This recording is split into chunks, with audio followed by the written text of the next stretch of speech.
என்ன முத்தம்மா இருக்கத்தை போட்டு அடிக்கிற மாதிரி பையனை போட்டு அடிக்கிறீங்க? ஞாயிற்றுக்கிழமை அண்ணம்மா பள்ளிக்கூடத்துக்கு போடான்னு சொன்னா போக மாட்டேன்னு அடம் பிடிக்கிறான். காலி பசங்களோட சேர்ந்துக்கிட்டு சீட்டாடிக்கிட்டு இருக்கான். 4 வீடு கூலி வேலை செஞ்சு இவன் வயத்துக்கு சோத்த போட்டு 4 எழுத்து படிக்க தெரிஞ்சா நல்லா இருக்குமேன்னு பார்த்தா இவன் இப்படி எல்லாம் செஞ்சுக்கிட்டு இருக்கானே. ஏண்டா முளைச்சி 3 இலை விடல, அதுக்குள்ள சீட்டாட்டமா? இனிமே சீட்டெல்லாம் தொடுவியா? தொட மாட்டேன். ஒழுங்கா பள்ளிக்கூடத்துக்கு போ. எங்கடா போற? பள்ளிக்கூடம் இந்த பக்கம் ஓடு. அண்ணம்மா உன்னை பார்த்தா பச்சை குழந்தை கூட நடுங்குது. ஊருக்கு நல்லது செய்யற நீ மகராசியா இருக்கணும்மா. ரொம்ப போடாதீங்க, கடத்தருக்கு நேரமாச்சு.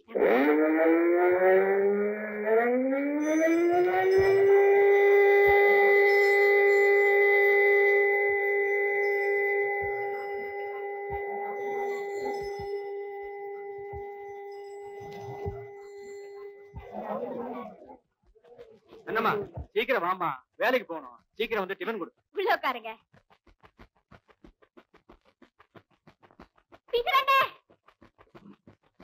தங்கச்சி ஏன் இவ்வளவு நேரம்? சர்ச்சுக்கு போயிருந்தேன். பிரேயர் பண்ணிட்டு வரதுக்கு கொஞ்சம் லேட் ஆயிடுச்சுமா.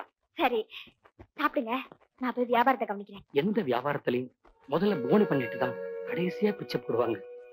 ஆனா நீ முதல்ல பிச்சை போட்டுட்டு அம்மா வியாபாரத்தையே ஆரம்பிக்கிற. எல்லாருடைய வயிற்று பசியை தீக்கிற உனக்கு அண்ணம்மாங்கிற பேரு ரொம்ப பொருந்தும்.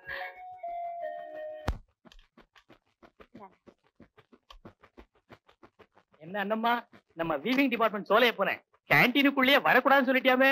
ஆமா, குடிச்சிட்டு வந்தாரு, கடைக்குள்ள வரக்கூடாதுன்னு சொன்னேன். தப்பா? சோலைய பையன் நல்லது கெட்ட தெரியாத திமிரு பிடிச்சவன். அவனை ஏமா பகச்சுக்கிற? அவர் பகச்சுக்கிட்டா என் தலையை சீவிடுவாரோ? பாருங்கண்ணே, நான் யாருக்கிட்டயும் வம்பு சண்டைக்கு போக மாட்டேன். ஆனா யாராவது என்கிட்ட சண்டைக்கு வந்தாங்க, ஆண்டவனே தடுத்தாலும் விட மாட்டேன். நல்லா உரைக்கிற மாதிரி சொன்னம்மா. அண்ணே, இது வரைக்கும் கடை எவ்வளவு இருக்குன்னு தெரியுமா? 25 ரூபாய் இருக்குமா. மில்ல போனஸ் போட்டதும் உன் கணக்க தீர்த்துறோம்மா. எனக்கே இவ்வளவு குடுத்துட்டா வீட்டுக்கு என்ன கொண்டு போவீங்க? சிக்கனமா இருங்கண்ணே. மகாலட்சுமி மில்லுல வேலைக்கு அதிகமா சம்பளம் கொடுக்குறாங்க. அத வச்சுக்கிட்டு சிக்கனமும் பிழைக்க மாட்டானுங்களே. அதானே, கை நிறைய சம்பளம் கிடைக்குது, அதை மிச்சம் பண்ணிக்க கூடாதா? ஏழைங்க வீட்டுல விலை கேக்குதுன்னா அதுக்கு காரணமே மில் முதலாளி மகாலட்சுமி அம்மா தான். வா அருமுகம். வணக்கம்மா. கல்யாணம் நல்லபடியா நடக்குது. உங்க ஆசீர்வாதத்துல நல்லபடியா முடிஞ்சு. இருக்கட்டும், கடவுள் புண்ணியத்துல உங்களுக்கு ஒரு குறையும் இல்லாம சந்தோஷமா இருக்கணும். மேனேஜர் வந்துட்டுமா? இங்கயா? என்னம்மா? ஆறுமுகத்துக்கு ஒரு 1000 ரூபாய் பணம் கொடுத்து அனுப்புங்க. எதுக்குமா? கல்யாணத்துக்கு நீங்க தானமா பணம் கொடுத்தீங்க. இருக்கட்டும்பா, புதுசா கல்யாணம் பண்ணிருக்கீங்க, கொஞ்ச நாளைக்கு தாராளமா இருங்க. இது எப்படி பெருவிழா பார்த்ததா ஜன்னல்ல எட்டி பார்த்ததா? ரெண்டும் தாங்க. ஓஹோ, ஜன்னல்ல எட்டி பாக்குறப்போ பெரியவங்க பார்த்துட்டு இருப்பாங்க, கல்யாணத்தை முடிச்சிட்டு இருப்பாங்க இல்லையா? ஆமாங்க. 1000 ரூபாய் இருக்கு. சின்ன பிள்ளைங்க மாதிரி போற வழியில கவர் கட்டு, வேர்க்கடலை உருண்டை இதெல்லாம் சாப்பிடக்கூடாது. 5 ஸ்டார் ஹோட்டல்ல ரூம் எடுத்து 2 பேரும் அமோகமா நல்லா என்ஜாய் பண்ணணும். சரிங்க. வரங்க. வரங்க. வர்றது இதுக்கு போக வேண்டியதானே? நல்லதுமா. நாம் பார்த்து பிறந்த பசங்க எல்லாம் ஜோடி தேடிட்டாங்க. Still I am a bachelor. Manager வர்றம்மா. அம்மா, இன்னைக்கு முக்கியமான தகவல் ஏதாவது இருக்க? இருக்குமா. நம்ம உடுப்பி எஸ்டேட் மேனேஜர் உது 2 நாள்ல வரதா லெட்டர் போட்டிருக்காருமா. அப்படியா? நம்ம மில்லுல இருந்து 40 லட்சம் ரூபாய் யான் அமெரிக்காவுக்கு ஏற்றுமதி ஆயிருக்கு. Very good. நம்ம பெரியய்யா மேல தர்மஸ்தாபனம் நடக்குதுங்களே, அதுக்கு 50000 ரூபாய் செக் போட்டு அனுப்பிட்டேன். ரொம்ப சந்தோஷம். ஆடிட்டர் அனந்தசாமி உங்களை டைரக்டா பார்க்கணும்னு போன் பண்ணாரு. உங்ககிட்ட பேசிட்டு அதுக்கப்புறம் அவருக்கு போன் பண்றேன்னு சொன்னேன். இன்கம் டாக்ஸ் பிரச்சனை வேற இருக்கா? என் மக சின்னத்தோட அமெரிக்காவில படிப்பு முடிச்சிட்டு வந்த உடனே நல்ல பொண்ணா பார்த்து கல்யாணம் செய்து வச்சு எல்லா பொறுப்புகளையும் அவங்ககிட்டயே ஒப்படைச்சிட்டு நானும் உடுப்பி எஸ்டேட்ல செட்டில் ஆயிடலான்னு இருக்கேன். உங்களுக்கும் பாதி பாரம் குறையணும். சரி சரி, மில்லுக்கு நேராச்சு. பொன்சாமி வண்டி எடுக்க சொல்லுங்க. ஒவ்வொரு டிபார்ட்மெண்ட்டும் கரெக்டா இருக்குமா. போயா போயா. ஏ ராமு, பார்த்து வேலை செய்யக்கூடாதாப்பா? மேனேஜர், ராமுவை நம்ம வண்டியில டாக்டர் விட்டு கூட்டு போங்க சீக்கிரம். அதுக்குள்ள என் லொடுக்குன்னு கைய விட்ட. உனக்கு கார் சவாரி வேற. போயா. வாங்க உது. வணக்கம். சௌக்கியமா இருக்கீங்களா? சௌக்கியமா. நம்ம எஸ்டேட்ல என்ன விசேஷம்? நம்ம எஸ்டேட்ல ஒரு பாதிய ஒரு புது பணக்காரர் விலை கேட்டுட்டு இருக்காரு. அந்த விஷயமா உங்ககிட்ட பேசிட்டு போலாம்னு வந்தேன். பரம்பரை சொத்தை விக்கிறதா? நோ கிடைக்கிறான். மிஸ்டர் உதுப், என் மகன் அமெரிக்காவில இருந்து வந்த உடனே நானே நம்ம எஸ்டேட்ல வந்து செட்டில் ஆயிடலான் இருக்கேன். அதனால விக்கிற அபிப்பிராயம் இல்லைன்னு அவங்க கிட்ட சொல்லிருங்க. சரிங்கம்மா. அம்மா, சின்ன முதலாளி தந்தி கொடுத்திருக்காரு. நாளைக்கு அமெரிக்கால இருந்து வராரம்மா.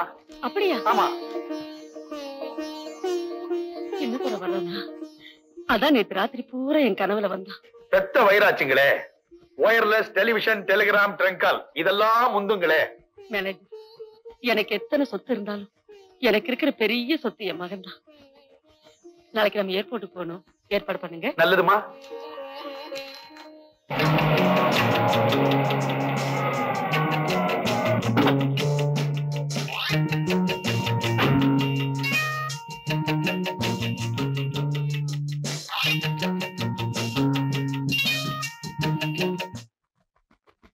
நாலு வருஷமா நீ இல்லாம இந்த வீடே விரிச்சோடி கிடந்ததுப்பா.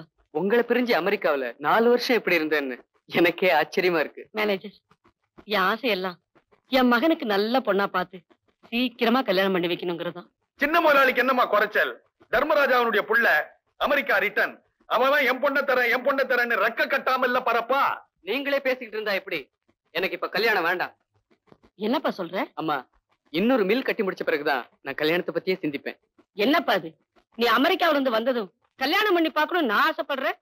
நீ என்னடானா இருக்கிற மில்லையே பார்க்க நேரம் இல்ல, புதுசா மில்லு கட்டணுங்கிற. உன் பிடிவாத குணத்தை யாரால மாத்த முடியும்? ஏன் முதலாளி இப்படி செஞ்சா என்ன? கல்யாணத்தை முதல்ல வச்சுக்கிட்டு மில்லு கட்டுறது அப்புறமா வச்சுக்கிட்டா அம்மா மனசு குளிரும். மேனேஜர், நான் சொன்னதுதான். இப்பவே புது மில் கட்டுறதுக்கு சைட் பார்க்க ஆரம்பிங்க. ஓகே? அமெரிக்கால இருந்து வந்தாச்சு தெரியுமா? ஜீவாண்ணே, சின்னதுரைன்னு சத்தம் போட்டு சொல்லாதீங்க. யாரு காதலியாவது விஷா போகுது. அட நீங்க ஒண்ணு, நாங்க பரம்பரையா உங்க வீட்டுல வேலை பார்த்துட்டு வர்றோம். சின்னதுரை தொட்டில தூங்கின நாளை விட எங்க அப்பா தோல்ல தூங்கின நாள் தான் அதிகம். வணக்கம். நம்ம சின்னதுரை வராரு. வணக்கம்மா. வணக்கங்க. நமஸ்காரம். டைம் வேஸ்ட் பண்ணாம வேலை செய். வணக்கம் அப்புறம். சின்னதுரை நல்லா இருக்கியா? You idiot. ஐயோ,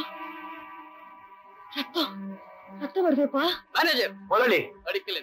சரி. Get it fast.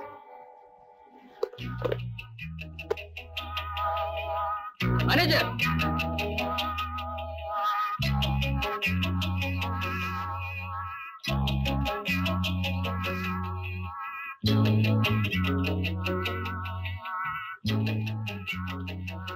மேனேஜர், விஷக்கிருமிங்க பரவும். இத நெருப்புல போட்டு கொளுத்துங்க.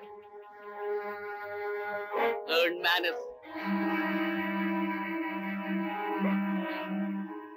வாப்பா, டாக்டர் போங்க. அப்படியா சமாச்சாரம்? என்னால நம்பவே முடியலையே. அந்த புண்ணியவதி மகாலட்சுமிக்கு இப்படி ஒரு பிள்ளையா? பெத்தவங்க பேரை கெடுக்கிறதுக்குனே சில பெரிய இடத்து பிள்ளைங்க இப்படி தலையெடுக்கும். என்ன முதலாளியும் அந்த ரகம்தான். எனக்கு நம்பிக்கை இல்ல இந்த மில் உருப்படும்னு. முதலாளி, ஒரு மூளை குழம்புற விஷயம். உங்களுக்கு அடிக்கடி மூளை குழம்புது. என்ன விஷயம் சொல்லுங்க. தொழிலாளருக்கு கொடுத்த சலுகையில பாதிய சதக்கு நீங்க கட் பண்ணிட்டீங்களா? அதை எதிர்த்து அவங்க கோரிக்கை விட்டுருக்காங்க. நான்சென்ஸ். யாருங்க? ஐ மீன் லேபரர். அதான பார்த்தேன். உங்களை பழி வாங்கணுங்கிற எண்ணத்திலேயே தொழிலாளர்களை தூண்டி விடுறான் அந்த ஜீவா பைய. அவன் மேல ஒரு கண்ணை எடுத்து தனியா வைங்கோ. ஜீவா அடிப்பட்ட நாய் கொலைக்க ஆரம்பிச்சிருக்கா? நாய் குறைச்சாலும் பரவாயில்லைங்களே, 2 கல்ல தூக்கி போட்டு ஓடி வந்துருவனே. எம்ஜிஎம் சிங்கம் கர்ஜிக்கிற மாதிரி இல்ல கர்ஜிக்கிறான். நான் சிங்கத்தை குகையிலே சந்திச்சு பழக்கப்பட்டவன். You don't worry about it. அப்ப வண்டி எடுத்துக்கிட்டு நம்ம குகைக்கு போலாமா? Shut up. புது மில் கட்ட நாளைக்கு சைட் பார்க்க போறோம். நம்ம இன்ஜினியருக்கு இன்ஃபார்ம் பண்ணுங்க.